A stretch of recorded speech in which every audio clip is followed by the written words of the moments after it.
Welcome everybody, I'm Rambo and welcome to Echoes of New Eden, coming at you with another episode today. I'll go over a couple things in-game. We discussed Eve Echoes and Discord in the roundtable chat, and then we'll get into the interview I had with ImmortalzRage, and we talked about his corp and the history of the game. Let's get it.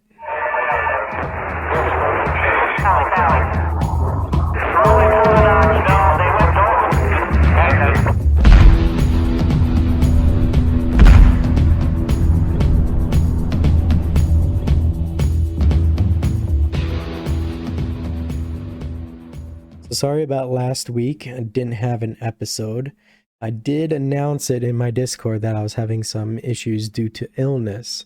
So thank you all that showed support and said get better.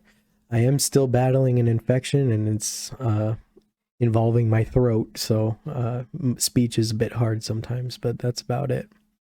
I did want to add to how funny my last episode was, just the timing of it, when I had talked about the Southern War with Inavera. And literally the next day, the war was considered over. It's just funny how that aged and turned out. So let's get into the announcements. It doesn't really look like we have any big Eve announcements as of recent. The last one that came out was last week. It was a form to help improvement, to help guide the future of the development. And you just basically fill it out. As far as the patch notes go, your typical Wednesday patch notes, this was from last week as well. Just optimizations and just some bug fixes. Fix an issue where nanocores weren't properly changing the appearance of the Myrmidon, the Roke, Maelstrom, and Retriever. In player support news, nothing really new there. They just talked about nanocores and how to change it. You can repackage the nanocore and you'll be able to choose the main attribute again. Please note that if you've upgraded the nanocore, only the materials for the successful upgrade will be refunded. And that's about it. There's nothing too much else new in the Eve Echoes community Discord from the devs. I mean, there's a couple ban notices of 500 or so people, but that's about it. So with that, we'll get into the roundtable segment.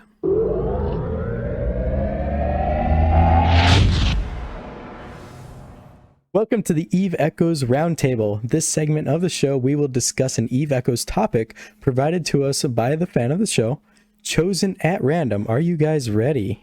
Sure am. Hell yeah. Of course, always. All right, let's do our introductions. Today we are on my Discord server, and we have Alondria with us. What's up, Alondria? Well, how you doing? I'm happy to be here. Thanks, yeah, I'm doing good. What's up, Hound? Hound is here. What's up? Hey, how's it going? And then we also have Immortals. What's up? What's up? And then my my common roundhouse table talker, Rhino. What's up, Rhino?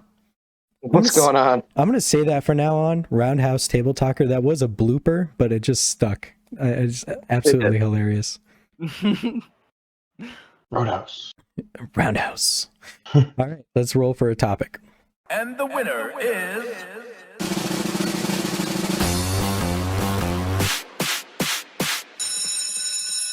All right, and the topic is, what would Eve Echoes be like without Discord? Interesting. Oh wow. Interesting. Rip. Yeah, we'll start with you, Wouldn't Alondria. be it. I can sum it up in one word: impossible. All right, Yeah. we're done. It would That be wraps it up. impossible. That wraps it up for today's Great Table show. talk. Great show. We're done.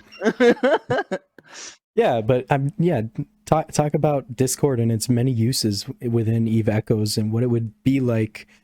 What would Eve Echoes be like without Discord? I just don't see it being good. It wouldn't. You wouldn't be able to communicate effectively. The in-game tools are subpar for communication, even for the limited things we use them for. And we have Discord. If we had to rely on just those, it would be absolute chaos. You couldn't organize a fleet. You couldn't really do anything.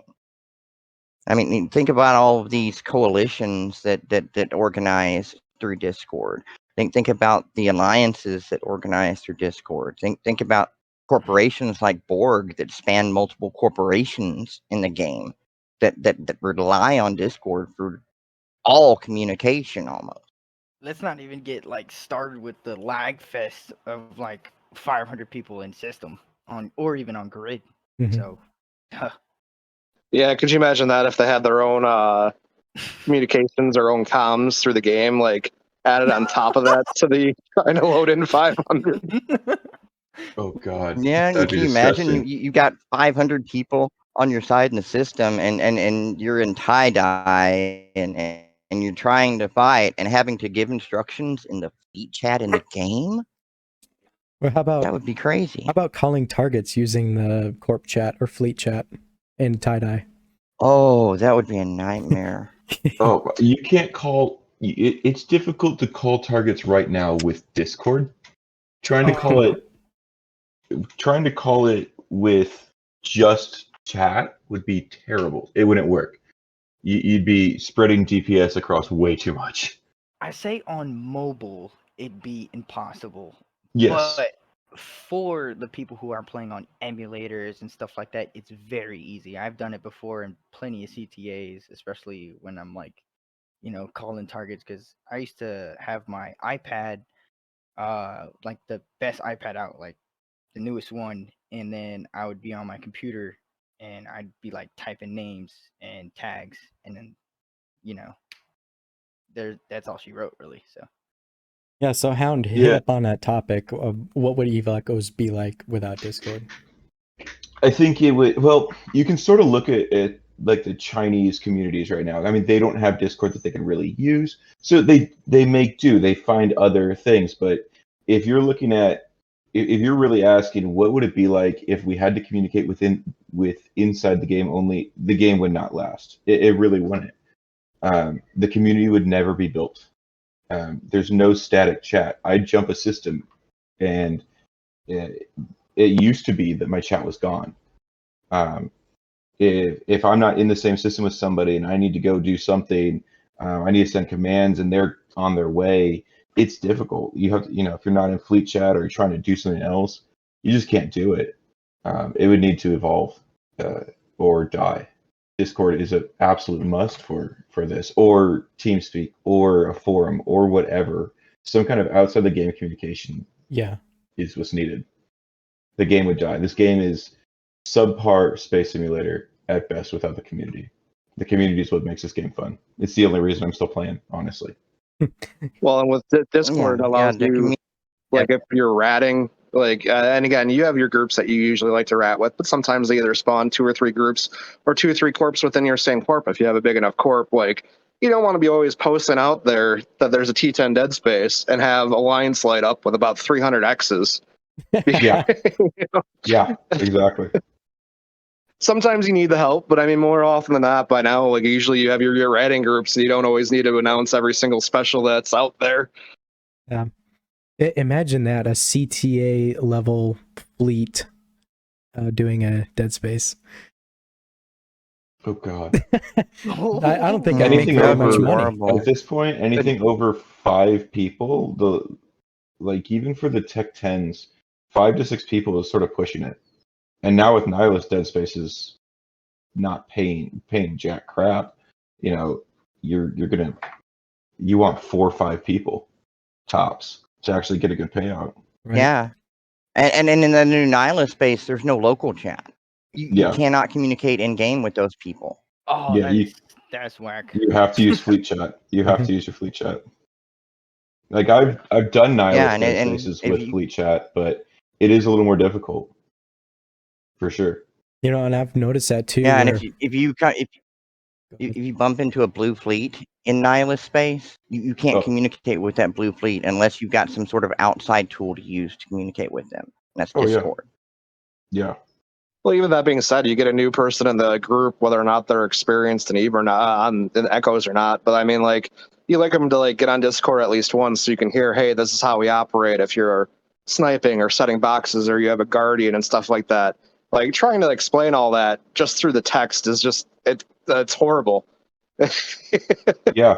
We just got a new guy in KTF today, like brand new player to the game, and he's like, how do I do this? And trying to explain it over in game, I was just like, get on Discord. I've got my guides there. I've got our doctor and stuff. I got everything right there. Just get in Discord so you can see how the game works, because that's where everything is.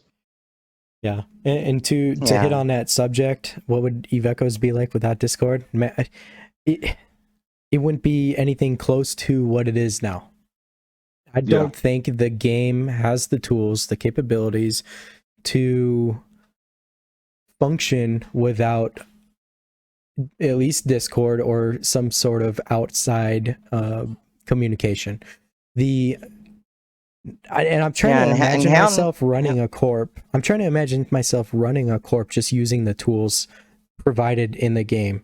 Do you think the game developers actually designed the game for us to be able to run and communicate corporation and, you know, run industry and communicate with all the personnel and everything with all just in-game tools?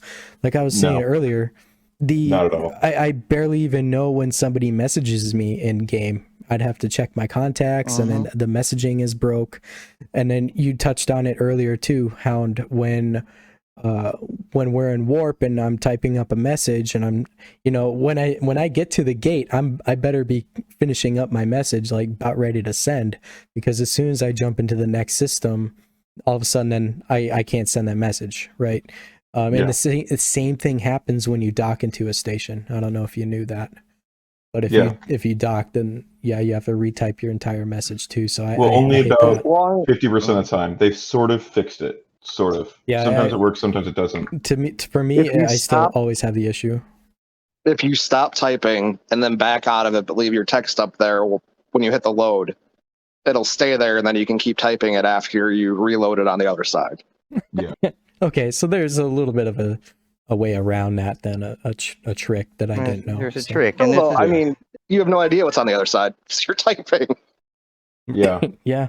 I think at the start maybe they did intend for people to communicate in the game, but once the game launched, once the community started being built, they either saw or predicted or knew that there was gonna be a way to communicate outside of the game, and so they just never really invested time or effort or code or whatever into quality of life stuff for chat, because it's just not needed. You know, yeah, that's a good point, because if you look at Eve Online, maybe at the initial start, the technology wasn't there to communicate effectively, but then 2020 rolled around. Look at all these tools that we have to be able to do this type of stuff. And so I can see they didn't even bother trying to code a better system. I see that. Yeah. Discord still isn't perfect though either.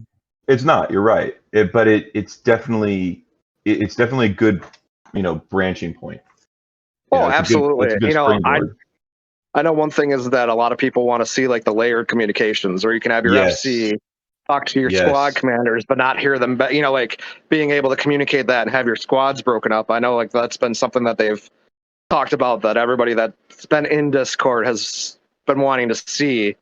I forgot which one. I guess there is one that kind of has a layered system. I don't remember the name of it, but it's Mumble. Mumble has a layered system. Yeah. And that's what Hound made. That's what Online use. That's where we use it all the time. We use layered Mumble and TeamSpeak because it worked phenomenally. It also sucked completely because no one likes TeamSpeak or Mumble, but it does work better for the divide for communication. So the FC could talk to the squad commanders, could talk to the line guys. They could easily talk to people without having back talk, which is nice. Yeah, and the community, like Hound said, is the most important part of this game. That without that, this game would flounder and die. The community is what allows us to touch each other's lives both in and outside of the game. It allows us to get to know each other and really bond together as a group. It brings us closer to where in Borg we have a motto: come for the game, stay for the community. We've had people who have left the game but stayed in our community because that's what they really wanted, was the community. Yeah, 100%. Same thing with KTF, same thing with Catch-22. I mean, just look at what happened, I want to say a week to 2 weeks ago. We had the member of the community who died, wasn't in Catch-22, wasn't in any part that I'm part of, but you saw that message go out through all of Discord. You saw that go out through Reddit like crazy, and people showed up from all over Eve to come out for that guy who had passed away, just because that's what the community is. That's dope. Yeah. Mhm. Shout Yeah. out. And you Shout can't out do to all that those in game. pilots. And you can't do that in game. Yeah, there would be no way to Uh-uh. communicate that. There'd be almost no way to communicate that across an alliance. So Immortals, let's get your Yeah. input on this. What would Eve Echoes be like without Discord? I mean, I'm not gonna, beat the dead horse, but rip. That's all I really gotta say, to be honest. Like,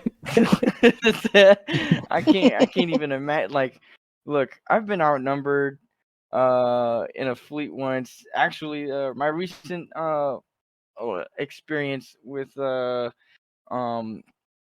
is certain corp. I'm not gonna throw them out there and just trash their corp, but half of them weren't even in comms, and they completely had DPS spread it out and completely got annihilated. Almost lost a Mac in the process, and it was pretty embarrassing. I was like, how did we even win? But all I gotta say is Discord is much needed. So Yeah, you won because of the communication. oh yeah, Yeah, for and sure. you can see that when you go against when you're fighting and you go against a fleet, you can tell if that fleet has got any kind of communication between them if they're talking. Oh yeah. You can tell, you can see, like whenever I fight NO, I know that they're on comms like crazy. I can see the coordination that they're putting out. It's just you can definitely tell what's different, and that Or they're even really just move through easily.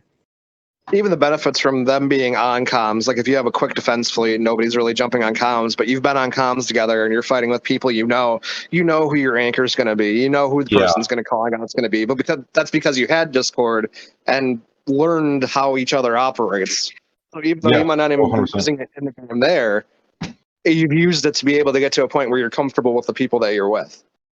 Yeah, 100%. There's a bunch of FCs that I fly with that I know I don't need to be on comms for just a normal HD kind of thing. I can just be like, oh, I know exactly what it's going to do. I know who my anchors are. I know all that stuff easily. Yeah, 100%. So Rhino, let's get your input then on that. What would Eve Echoes be like without Discord? I was giving him.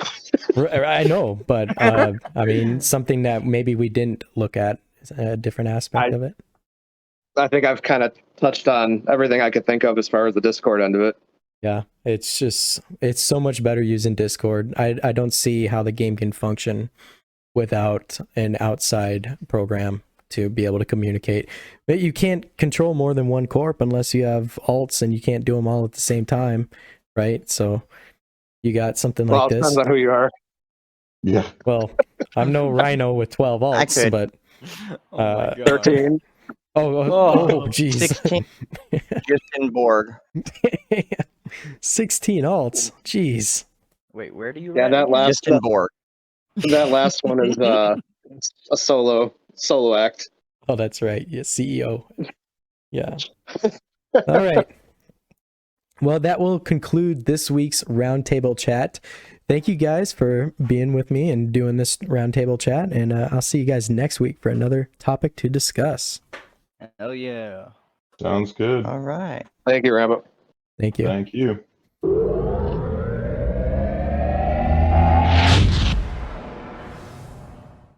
Hi, I'm Immortals from Dead. Welcome to Echoes of New Eden.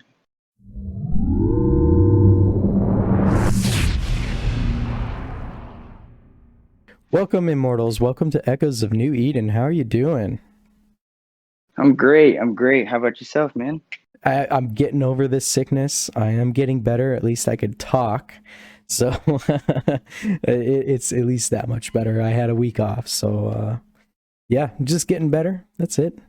Dealing with New Eden on all the stuff. Still keeping up on all the news and stuff going on. And it's just crazy world out there, right? Oh, yeah, definitely, man. Definitely. So for the audience, tell a bit about yourself. Who is Immortals?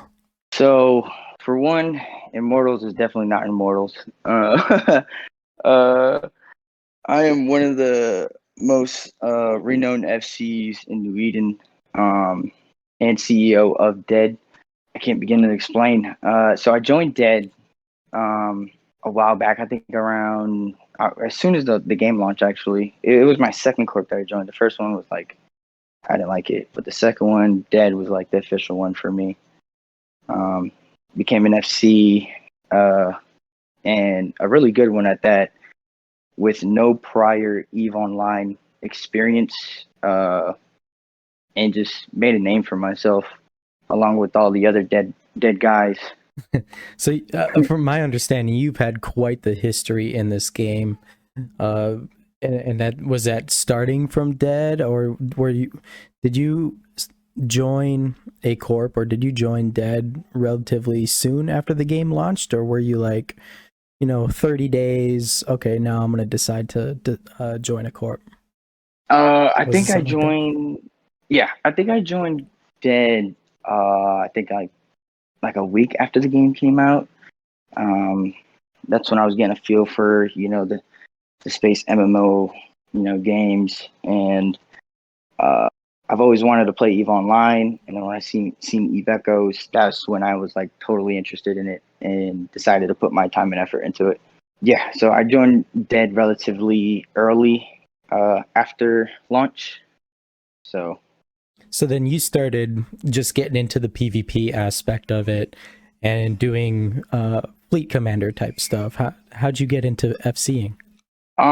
first it started out with going out on roams with Dead members, being in gate camps when they first came out with the interdiction spheres, and that was a pretty fun time, whole loads of fun. And then eventually I became like a little ratter, ratting around AV and Fountain. That's when we were, in Terran Federation. Man, I still want that alliance to come back from the dead, to be honest. But I think a lot of people will beg to differ, but continue. not the leadership. No. Whole new leadership, but same name, same logo, same propaganda, everything about it. Just it meant something. But eventually, I became an FC when I started pinging for QRFs. I think the first QRF I pinged, I lost like 2 battle cruisers, and they just came out, and everyone's like, "What the hell?" And I was like, "Look, they weren't listening to me." But and I kept on pinging QRFs, and then my buddy Zealot, True Zealot, he was like, "Man, you're not an FC yet?" And I was like, "No, not at all." And he was like, "Well, you're an FC now." I was like, "Oh, okay, cool." The job is for you. You were chosen, the chosen one. Wow. Yep. So tell us about your time in the Terran Federation. I really, that whole deal was before I was even kind of into the politics of the game. So what happened in your time with the Terran Federation? Terran Federation was going to war against, I think, Happy Bees and QC at the time. We were winning the war. I think, like, before they even were even going to decide to call quits on the war, was like a week before Terran TFL. Man, I can tell you right now, it was so much fun. CTAs with like 300-400 people in comms, and it's just like comms discipline was like top tier at the time. It was just great. Had a great group of pilots, great group of individuals that knew what they were doing, especially FCs, assisting with target calling and all that. It was a great time for Terran Fed. Yeah, still relatively early in the game. A lot of happy people. Yeah. As soon as it fell, I wasn't there. I was on like a 30-day break because I was like constantly going QRS and all that. Some real life stuff happened. Had to take a break from the game for like 30 days. Came back, and Lycander hits me up and was like, "Hey, I don't know if you're still playing, but we're moving out." I was like, "Wait, what?" So It was a big surprise. I did a little bit of investigating because I loved TF. I loved the propaganda. I loved everything about it. It was a great group of pilots. When I left, as soon as I came back and found out about a bunch of emotional decisions happening, that's when it fell. And you know how people, you know how pilots are. You know, they move with their leaders, Right. and that's totally understandable. So you came back to potentially a different alliance at the time. Tell us how that went and where did you go? Yeah. As soon as TFL, we moved to Hafib and Losec, right next to Fountain, and we ended up going to Great Wildlands for a while. Different scene. It was real nice. I honestly liked it a lot. It was a different space, Angel space, and then we joined ACR. When we joined ACR, a lot of people dropped. I think the player base just like plummeted drastically, and then the insurance point system came out, and then player base dropped again, and it was just struggling. It was struggling. I think it was a really hard time for a lot of corps in New Eden. So Yeah, depending on who you talk to, those who couldn't adapt to it suffered the most. oh yeah, definitely. And I know Dead was like at like its all-time low, with like 10 to 20, if that, like active pilots 24 hours around the clock, and it was bad. And so I came back. I was doing my normal FCing thing, catching up on everything. The current CEO, Lycander, at the time was going through some real life stuff and wasn't necessarily present, along with the rest of the leadership team. There's probably like a good two leadership guys in there that are actually like, you know, having a presence in game and, you know, in the alliance making decisions. And I was pretty much calling it out, like, hey, we're dead and there's nothing being relayed to us. We don't know what's going on. Dune's calling all the shots right now. What's happening? So I hit up Lycander myself, and he was like, yeah, man, I'm going through a lot. So here's a range to Dead. I know you'll do what's best for it. And so, yeah, and that's when everything started going to shit for me, at least. Yeah. Way to be optimistic, yes. Yeah. So when you joined ACR, were they called ACR at the time, or did you kind of when you joined them, did you already end up like in some sort of war? Because ACR, some of the corps that were in them were dealing with the bot wars. Everybody knows that, but then a lot of them kind of merged into this other alliance, which became ACR, and then they ended up having this other war, this Content Coalition War, the Southern War, people called it. When you joined ACR, were you in the bot war kind of era, or did you join into the Southern War era? We joined into the Southern War era from what I know, because you know, as soon as I was brought up into leadership around late February. That's when I pretty much got passed down, and yeah, and then you know that's when that clip. I don't know if you've seen a couple of our recruiting videos where Sun Banana had like a leadership team meeting, and they were like, "Yeah, Dead's part of ACR now, and they're a problem. It's personal." I don't know if you've ever heard of that clip, but No. it's hilarious to me. Oh man, I gotta Send show it to you me. it. Sure, I'll check it out. Yeah. Definitely.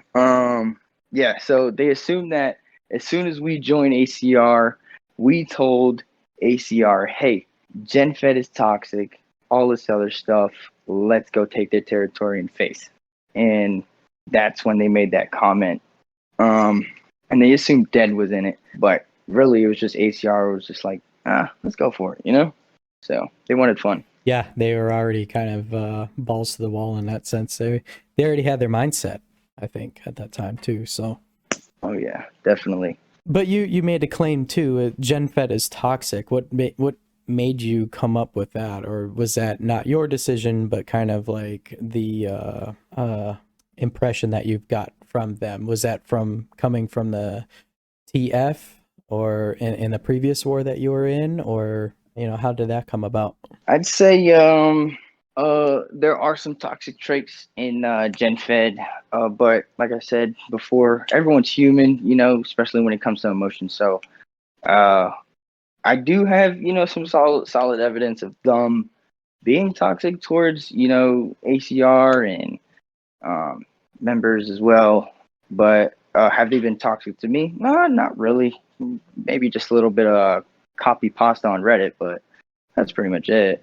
But I think their blacklist of certain individuals where they were like, they can't join us, they can't be allies with us whatsoever, and basically them restricting their allies from even recruiting us seems more of a like a dictatorship. Like, hey, like, you're my ally, you're not supposed to recruit these people, or we're gonna go kill you. Like that, to me, I mean, it's a little overboard for me. So Yeah, that's a bit of a kind of a strong arm move. yeah, definitely. So, say you became into leadership late February. There's still, between that time and the time of the end of the Southern War, there's about 4 months there. Tell us about your time in the Southern War and some of these battles that you participated in, win or loss. Some of the battles that I participated in the Southern War, they were fun. Both sides of the war were honorable. Salute to both sides, man, to be honest. When GHA fell in Southern Coalition, that's when everything started to go to shit. And I was just like, oh man, here we go again. Here goes TF. And it was just like a ticking time bomb before, everything happened. And they were so focused on themselves and not necessarily, listening to the advice that, previous leaders have gone through the same thing. Eventually, that's what happened to them. So yeah, GHA was a good group of people. I think they knew that what were they calling that? They had voting democracies, right? They said, democracies never worked in Eve. Why are they going to work in Eve Echoes? At least they tried. But GHA had a strong presence in the Southern War, and many huge battles had a lot of GHA members in them, of course. And when they split and all of their corps went into all the other alliances except for Void or ACR. Maybe they got a few from into ACR, I don't know, but as far as Void goes though, but none of them went to Void. I can tell you right now, ACR didn't get any of GHA from on the English side. I wouldn't have known that. Yeah, I just don't know. Yeah. I think some of them went to Void, some of them, not all of them, but then I heard some of them went to like Silent Alliance and all that other stuff. So, after all that, SHH got a few, Pantheon got a few, GenFed got a few, the Veil Coalition ended up getting a lot of them too, and some did decide to stay. A lot of the Russian corps decided to stay, and instead of being called GHA, they transformed it into Red Machine or whatever else that they got out there. So yeah, I know one of GHA's biggest I think diplomats was Zell at the time, and Shack Attack. They were pretty on point with the Southern Coalition leadership on having this whole democratic point of view of things. And democracy is the reason why I did, eventually leave, because it's so much energy, time and energy, and it eventually just takes your soul from you and all your time. Right. So I couldn't do it. It burned a lot of people out, and I know a lot of people from GHA leadership that currently don't even play the game. And you just said 2 of them; they don't play the game anymore. Yep. So it happens. Yes. Yep. And so after that, just seeing that, I don't necessarily run a dictatorship in Dead. I know that for a fact. I have like a small leadership team, that helps me out. But other than that, I pretty much pass down every little bit of information to the line members, and I'm like, hey guys, like basically like a group of friends, like family, you know. And we do what we want. We take a poll on it, and majority, you're good. That's Yeah. it. You're all Pretty adults there, right? So you can talk to each other like adults. Yeah. Wasn't that bad. So But having transparency within a corp is definitely good to have, and transparency in the alliance. I'll vouch for that too.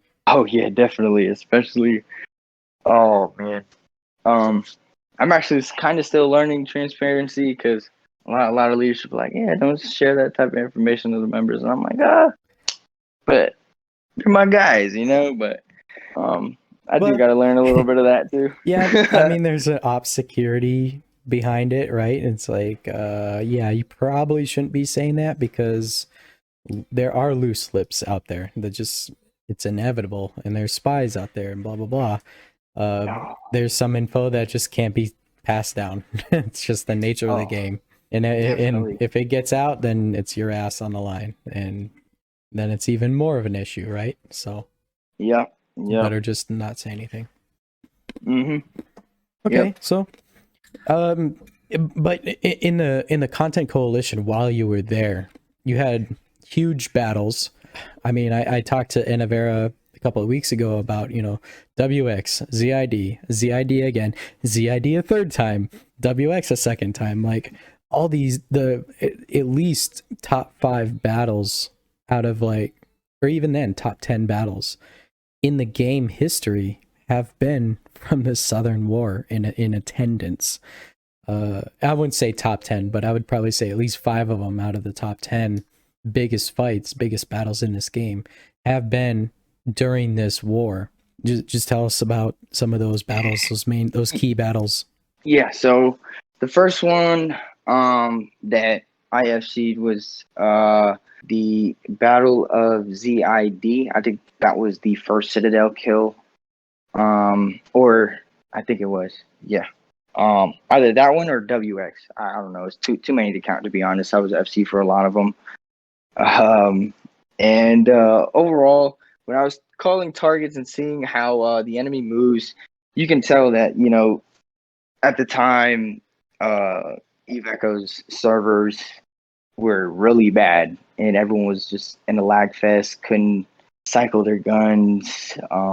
It was just really bad, and I think that's why nobody really liked it, and especially for its time going on for more than 5 hours. Like, that's a job, man. So yeah, tie-dye wasn't implemented yet. People, a lot of the doctrines used drones, and the tie-dye was affecting the rate of fire of drones, so it seemed like they weren't even shooting. Oh yeah, just the game had a couple issues, but continue on. Yeah, and overall, I think both sides of the war had fun, especially, you know, it provided a high amount of morale, especially with the Southern Coalition. That's when we were just so like gun ho on destroying GenFed, which we took them off the map. Everyone knows that. Pretty clear. It was all on Reddit and everything. Hold on. That's a pretty big statement you had there, because Sov-wise. Okay, Sov-wise, yes, they didn't have any sovereignty because you took it, right? Yeah, but definitely. I remember too, there was a post back in the day about GenFed having to live in high sec, or that was the going rumor. Was that kind of your aspect of it? Is that kind of your doing, or how you saw it?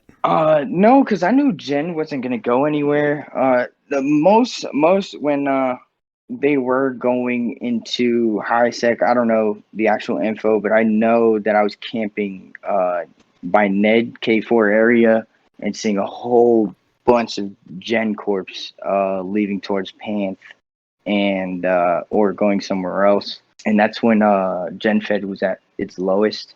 I knew they weren't gonna leave BZ. That's like their home. That's always been their home, and that's pretty much like their stronghold. I've lived out of there for a little bit, killed a couple. They killed me a couple. But overall, I think how GenFed came back to the present day now, I can definitely tip my hat to that. So this war was about 6 months old. 6 months old. Why does it sound weird when I say that? 6 months old.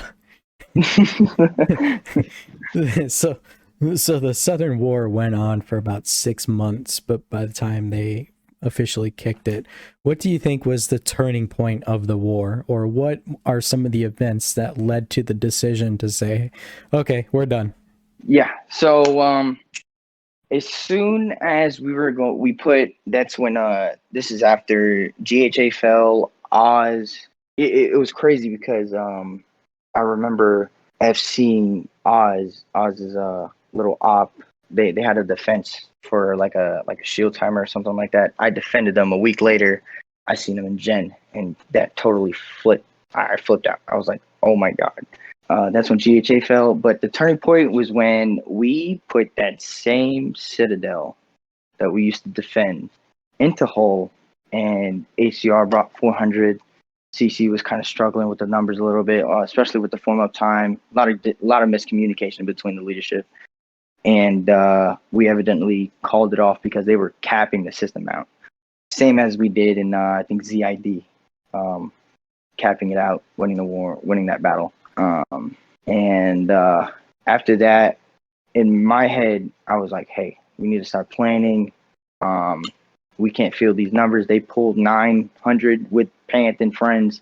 So next step is to talk peace on their behalf. So, which I know for sure that ACR has tried it, but has denied it probably like twice because it was pretty much on their terms. Like they didn't like the fact that they had to give up Faith and I think another place. And they were like, no, we're not doing it. So evidently I called it.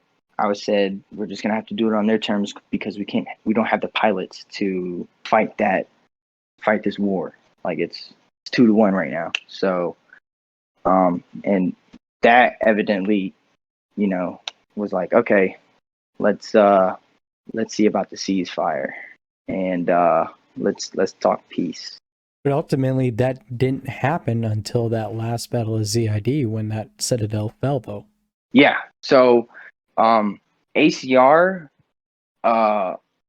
and what I said earlier, that was from my point of view. And they tried it, and that's when they denied it. But then they started doing it on their terms after ZID. But the starting talks of it was at WX for sure. Right. Yeah, I've been asking around to see if there's been even some sort of peace talks, and just depending on who you talk to, it's like, yeah, there's been peace talks, but they didn't go well, or they've just never gone well in general. But leading back to what the original reason of the war was a land dispute. After 6 months and still fighting over a land dispute, it's like, okay, after a while you're like, okay, this is silly, just give it up. ZID fell.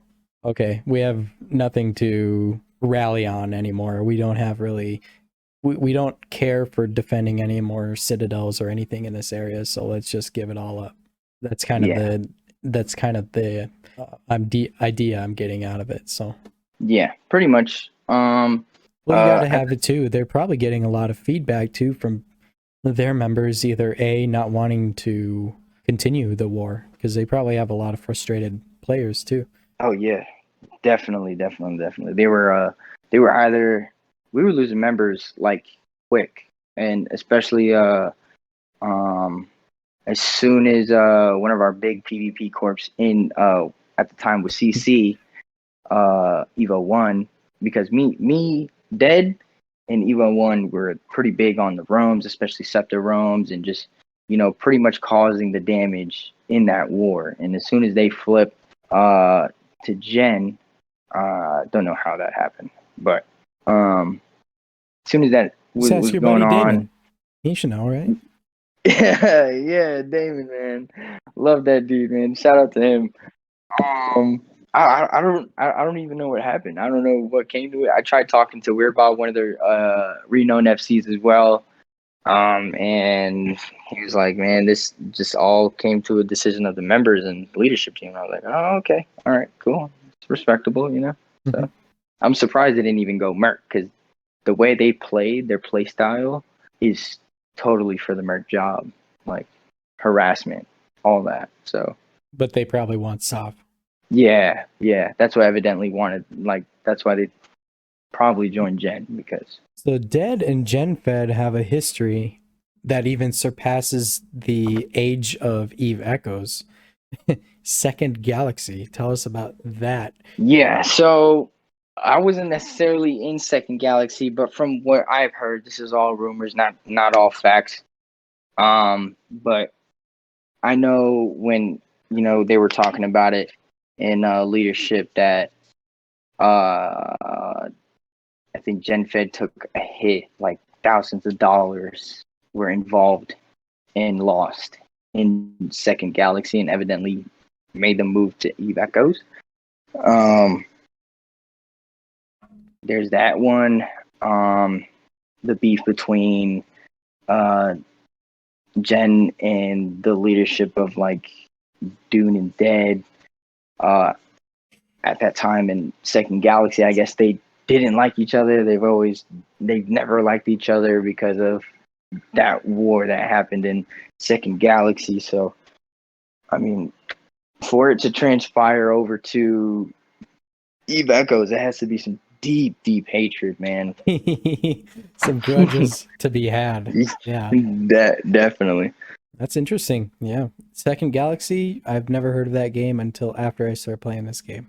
So it's interesting how that game relates to this one. And a lot of players that used to play that game came over to Eve Echoes. And some went back, probably. I know a couple that went back, but otherwise. Yes. It's a fun time. So. All right. So the war is over. Now what? So at the times of when CC was talking about peace, I wasn't necessarily involved in the coalition leadership chat because of Dune. Dune necessarily didn't like me being a CEO for Dead. They've always thought Dead was going down the wrong path, and it definitely isn't now. Like, we're thriving. Like, we're one of the best PvP Merc Corps out there now, and I can say that, like, and we will be one of the best. At the time, they didn't put me in coalition leadership chat to share my thoughts, and didn't necessarily take my advice into consideration by deleting messages and stuff like that. And this is Dune, because Dune was the Dune CEO was the English representative of ACR. And so she was in WeChat talking to the Chinese and kind of relaying it to us, and then relaying it to CC and all that. And then didn't necessarily put me in there. There was like a hard time trying to get verified there, but I wasn't necessarily in the talks of it. And that kind of like put me down a little bit. Not gonna lie. So with that being said, there was a lot of animosity. One half of the Dead leadership didn't like the Dune leadership and how they handled things. Another half liked it, and that's what evidently kind of split Dead a little bit. Most of them ended up following me and my path and, you know, my play style because they loved it. They loved going out on roams. They loved the content, and you know, and that's what evidently led to us joining No Please Stop Alliance, biggest Merc alliance out there. Pretty sure a lot of people know. It's crazy because as soon as I joined in, and we'll enter a system, and people are like, "Yep, No's here. Everyone dock up." And I've never in my entire life have seen something like that in local. Like, they're very feared, and I'm willing to take on that fear. So well, typically with them, they have a reason to be wherever they're at. They don't really have areas where they just, maybe they do just have areas where they just poke around for fun, for content. but most of the time it seems like they're just on a mission. And if that mission is in the area that you're living in, then yeah, then it's like, oh great, here we go. Yeah, definitely. A lot of people mistake No to be a group of pilots that like to go solo. Definitely not the case. I can tell you that right now. If you see one, you're gonna see probably 10, probably 20 in the next system. So watch out. Well, I seen a coffer fleet today of 20, so it doesn't surprise me. Yeah, man, they're so badass, so badass. As well as Pew, man, they're badass too. Everyone in No, they're such a great group of guys, and everyone in Dead that's moved with me was like, man, why didn't we do this earlier? Well, I had an interview with Tahini. I don't know if you heard that one, but that was a favorable interview I've had on a previous show. Oh yeah, I've seen that one definitely. So he's a great dude. It's crazy because back in the FD when Interdiction Spheres came out, we were running gate camps on one of the like highest trade routes in New Eden almost. And Let me guess, Great Wildlands and Real. No, not that one. It was Well, Syndicate. You said Great Wildlands earlier. I was like, oh, that's probably the one. No. It was this was back in like TF days when we were like camping in Syndicate all the time. We were basing out of FD and literally making bank. I'm talking billions. And at the time, billions was a lot of ISK. And I remember coming across him one day in his fleet, and I think we were blue at the time, and they like stole some like D-type medium shield booster, and we ended up wiping his fleet. And he was like, "What the hell?" Then that kind of started the whole war between SHH and TF. Literally that battle. So that was pretty interesting. Oh, wasn't Tahini part of SHH at one point? I think he was. Yeah. Yes. I think he was a part of SHH at that time. So interesting. There you go. You had a hate for him. Now you joined him. What's life like as a merc now? Life is great. Actually, we went on an op the other day, and like all the guys were like, "We love doing this." And then next thing you know, I'm like, "Huh! Imagine getting paid to do what you love." Even better, you know. So I think receiving that contract and getting paid for it, just kind of like was like, man, I'm never going back to Sov. I don't even care. And I know a lot of Dead members feel the same way. Yeah, so that would be my next question: is you joined a Merc Corp? Is Sov ever going to be in your future? Do you want to put your name on the map? What's going on as far as the future of the Corp? The future of the Corp, we want to be one of the best renowned PvP corps with No Please the No Please Stop Alliance. We want that alliance to grow to be one of the most feared, not like they already are, but even more. And continue to just have fun doing what we love, which is PvP, and not riding, because riding is just so boring and a lot of people fall asleep. And I know many pilots have been victim to falling asleep while riding and dying in faction indeed ships. So you can't fall asleep in a PvP battle, especially when you get shot. So I'll agree with that. Yeah. Can't say that I've ever been sleepy in a PvP battle.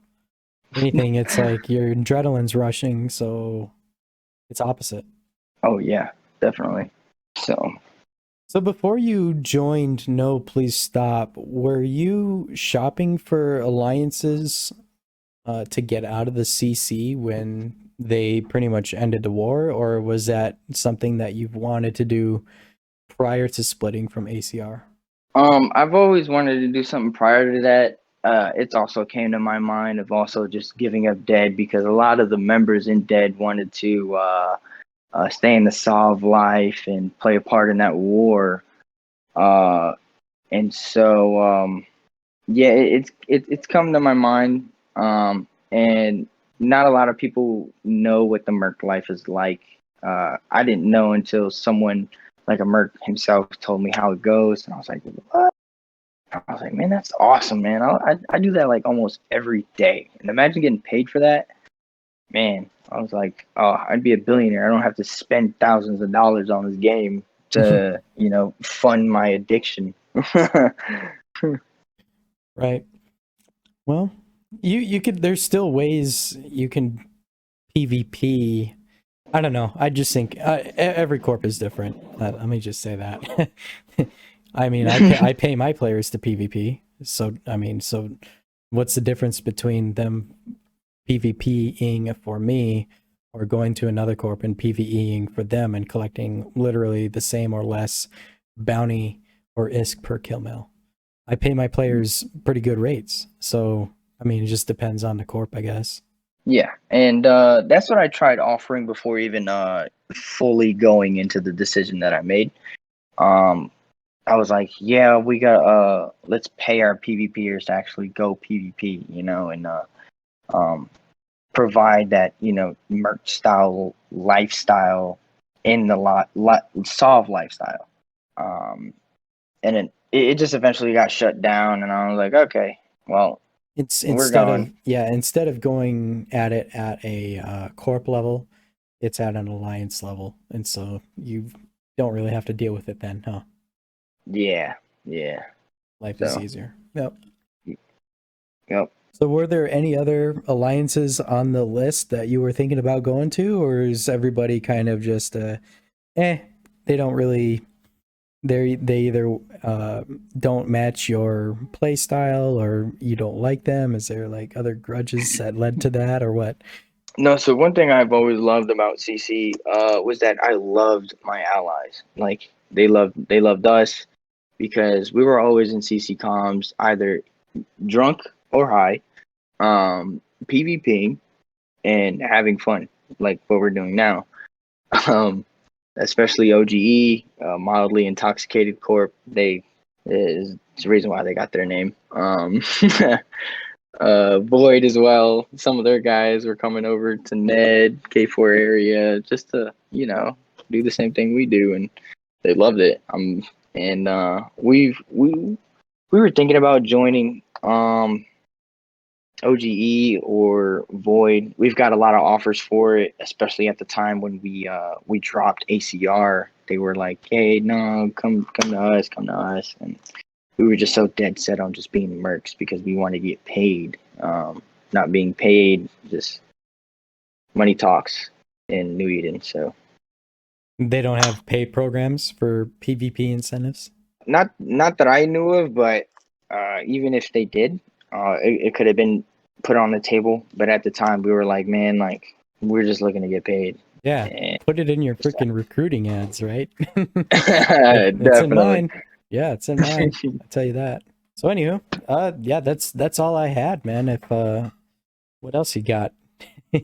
I'd say the most craziest thing I've ever came across in leadership chat, and I just won't even say any names because it's not a good thing to do.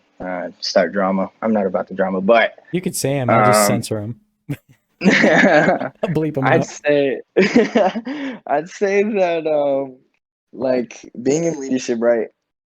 I have a high my spy division, right?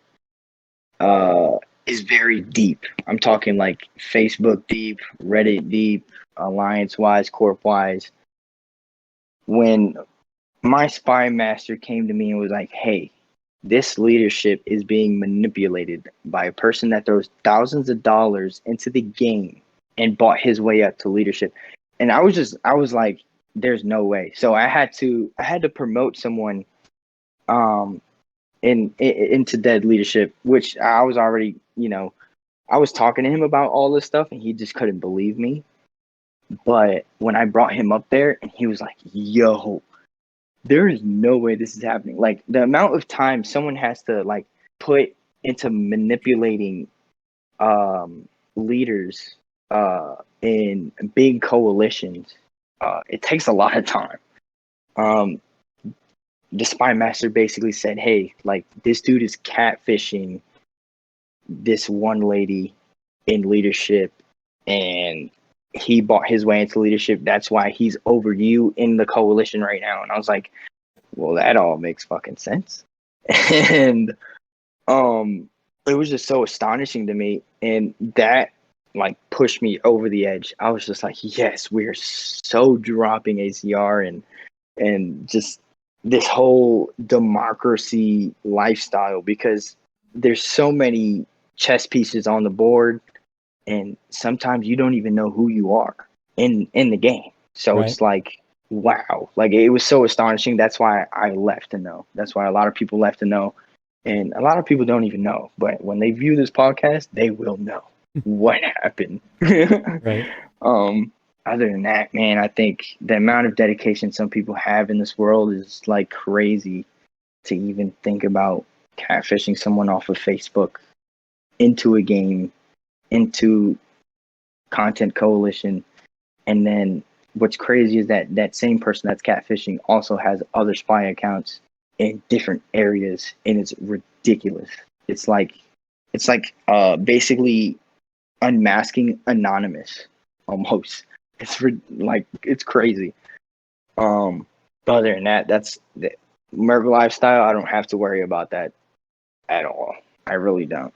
Yeah. I'm my own person. I make my own money. I don't make these ops mandatory. If you want to go make money as a merc, you can go make money whenever you want. You know, we're not making it mandatory. We're not saying, hey, you have to report in.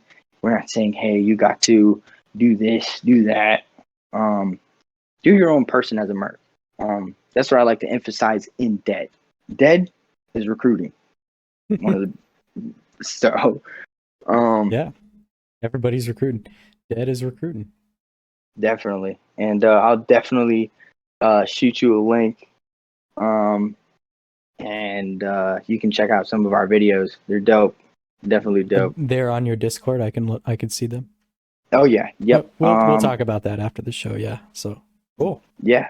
So. Well, and one question came to mind while you were talking about joining No, was how difficult is it for a entire corp to join No? I can say, right, when we joined No, they were like, hey, we got high standards for you. Because we came in small, and didn't realize how active we were, especially with the whole PvP or whatever. And I'd say you'd have to have at least 30 members if you want to be, in there, all active, ready to go. It doesn't matter the time zone really, but 30 is pretty much standard. I'm pretty sure they're gonna go higher eventually when it gets bigger over time. And the standards as well. They hit us with like, you have to kill 20 bill per day, and we were like, damn, that's a lot. But literally the first 2 days of us joining No, we killed probably around 50 bill with Pew and friends in the No Please Stop Alliance. And that right there, they were like, whoa, like, okay, all right. So we pretty much proved ourselves. It's just staying active, fleeting up, not being solo, really being in comms all the time. Comms is like a requirement. Like, you cannot PvP without comms. It's just so many mistakes can happen. And it's more efficient. The game chat's not really that efficient. It's slow and it screws up your UI. You can't type while warping or jumping gates. It's just stupid. Yeah, definitely. So, overall, No is pretty high standard. You have to be a real PvP corp. There's no like, you can't just go in there as an indie corp and be like, hey, I want to join Mercs. Like, we already have our own little indie side. Like, we have our own indie corp. So, but we're just looking for PvP corps overall. And that's something I kind of figured. I know when they take in solo people, that they get a question roasting, and they have to present, kill males of certain value and kill death ratios or whatever. I see the walk the plank applications, and it's not that easy to get in, right? You can't just start the game and expect to get into the corporation within there. So that was why that question arose. Is like, okay, so I know how they are with individuals, but how about corps, like entire corporations?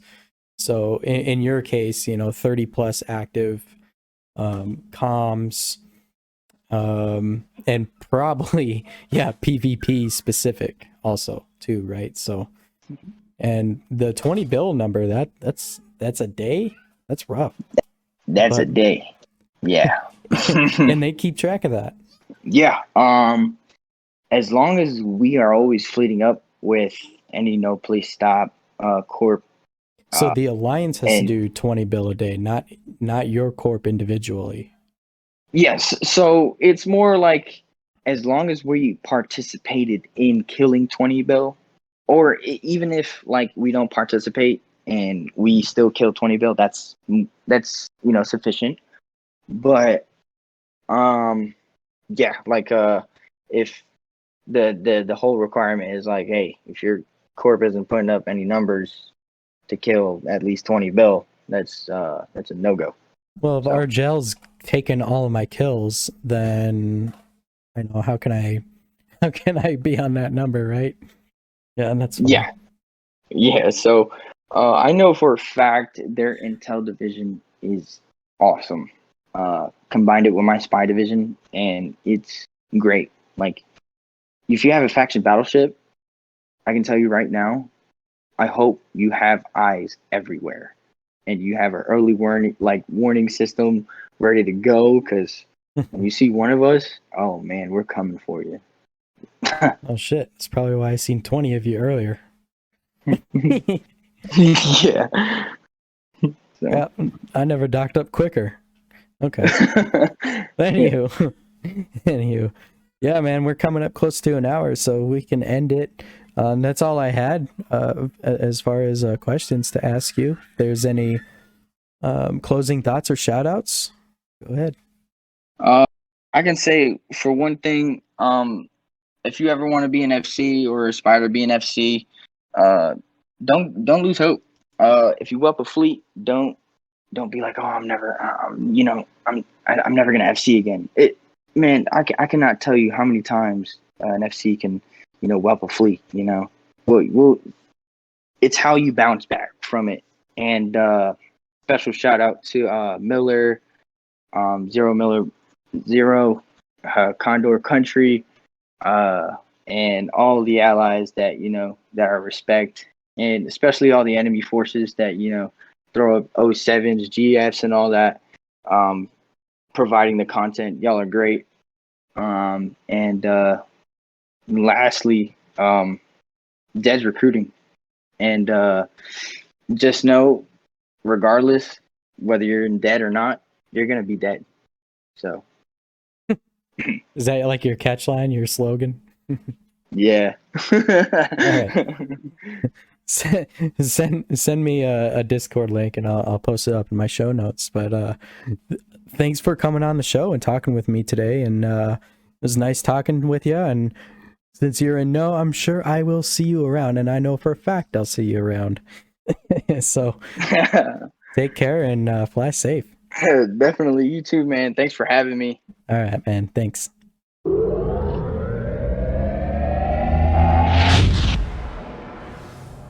All right, that wraps it up for this week. If you like the show, please review it on Apple Podcasts or on Spotify or on my Discord. I want your feedback. For those that have reached out to me, I thank you. This episode is brought to you by Borg.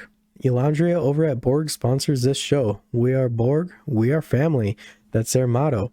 They're a very large organization that has industry and mining, also PvP focused programs. They look out for all their drones in the collective. They have a great community both in and out of the game. They have sci-fi fans, D&D fans, fans of other RPGs. There's always someone to talk to. You can become one with the Borg. Life in Nullsec is good, full of riches to be had, and you can be a part of it. Go check out Borg. Resistance is futile. Also, come and join my Discord. You can submit your very own corp ad. You could just come by and show support and hang out. We had our roundtable segment on my Discord, so if you ever want to be part of the roundtable, it's possible. I also need more topics to talk about in the roundtable, so I'll leave that link in the description. And if you want even more Eve Echoes news and a deeper dive into what's going on around the galaxy, check out Damon Zell over on YouTube on his Echoes from the Front YouTube series, where he goes over game news, gets juicy alliance drama, talks about battles, and much more. Thank you everybody for listening. Take care, fly safe, and I will see you next week. Callie.